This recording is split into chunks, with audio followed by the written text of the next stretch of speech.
Hello, this is Charles G. Webster's daughter again. And I just wanted to add too that they're committing fraud down south in the New Hope Funeral Home. And Davis, Anna B. Pacer Davis, which at one point in time I think it was her sister, her aunt or someone had gotten hit in the head with a shovel and we took care of her. I must have been just about 4 years old, taking her pulse and all kinds of stuff. And Grandpa had brought her home. But she is not dead. Anne is not dead. Anne Pacer Davis is not dead at all. Anne Davis, supposedly her daughter, put up fake graves at the time that this Koch woman had died. And she had no daughter, none whatsoever. It was a child that her and Joyce Berger had kidnapped from Charles G. Webster, Anne Pacer Davis, and Hobbs Davis. And Dawn is spelled totally wrong from my understanding, but as I stated before, she never had a daughter, and Lynn was not her name. So, therefore, again, not only the grand larceny did they commit when they stole my father's property, when they had murdered my father, J.D. Webster, Mary Lily Webster. It was given to me at the time of the funeral by Peggy Baker of Texas, said that none of them was going to dispute it. It was totally mine. It was mine and my father's to begin with, and they weren't going to dispute anything. Well, they stole the property as I laid there, paralyzed from the waist down. I guess that's when they started the stealing and altering. I was actually down there at that point in time. I'd left several messages on YouTube of the grand larceny that I'd been down there. I was there, all we and all this and blah, blah, blah. Some woman in a white van, some old man looked like a Satan little dwarf from Satan, Snow White, and, it was really, and some woman with black hair and glasses on and shovel doing this wee bit and digging up graves and stuff. She sold my grave as and my grandfather's grave was there as well. But Kenneth and them had killed my dad. They wanted the property that bad, and it's worth $1.5 million. And Ann Davis is involved in it. Ann Spivey, I should say. Brad, Brian, Victoria. Yeah, that's one that was in the sewer line that should have been brought to life. Yes, I still call her an abortion clinic drunkard child. Yes, it was a tampon outside of the abortion clinic that ended up in a booze bottle, and there she is, a test tube, Victoria. Yes. It's sad to say, for me to say something like that, really, But, and I had no brothers, no. I had been kidnapped. So, I was an only child, an only daughter.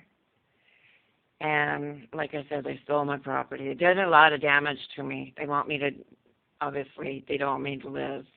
And they never did. And they think they're above and beyond the law. They buy the judges, the senators, and how you all. In the South, they just turn their head when something like that happens, when a kidnapping happens, when they get raped or beaten, and it goes online through the courthouse. Also, where did this woman come from? A courthouse, did she? Well, my gosh. I learned a lot about law. I really did. And it's just really a shame. And the family knew it. Ann Spivey knew it. She knew everything. She knew it all. She knew that the child had been kidnapped and raped and beaten and stuff. And still they all turned their back, and did whatever, and so obviously the child is left, Ann and Hobbs Davis, the foster care child, which is Charles G's daughter, Teresa Lene Webster. Lene, what's up? It's not spelled wrong. So the Hobbs did the how you say it, name her. So and I would know because I am her. But she was not dead in '94. Neither was he. And the wretched bitch didn't have a daughter. She was just a wannabe. I kind of figured why all the dead animals were kind of thrown on my property. I figured that, you know, Jason and all of them had something to do with that, which was JD's children. Mary Lily is like that. And so is Joyce Berger, for that matter. They're out of Scotland and Canada. So, yeah, Joyce Berger is very a hateful woman, very hatred. She's full of hate.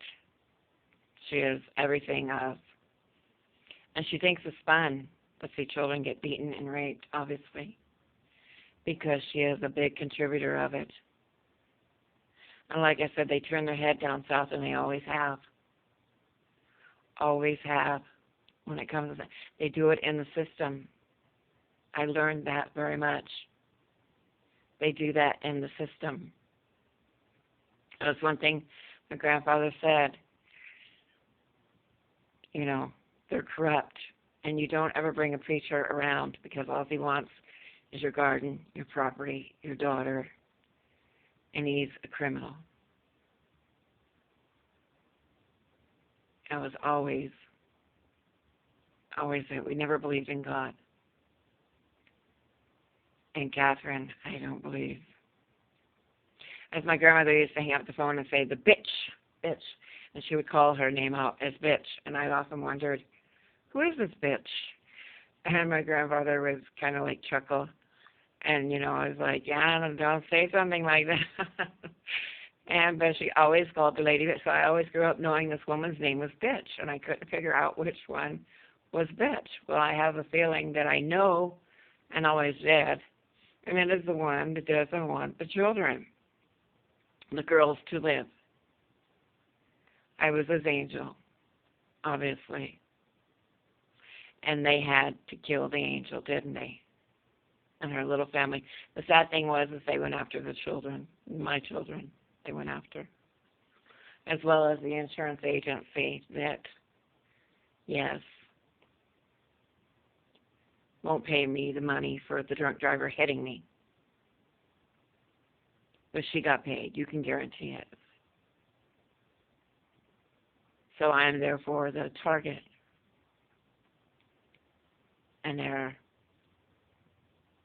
I am once again on YouTube. And grand larceny, it really did happen. That was my property, my house.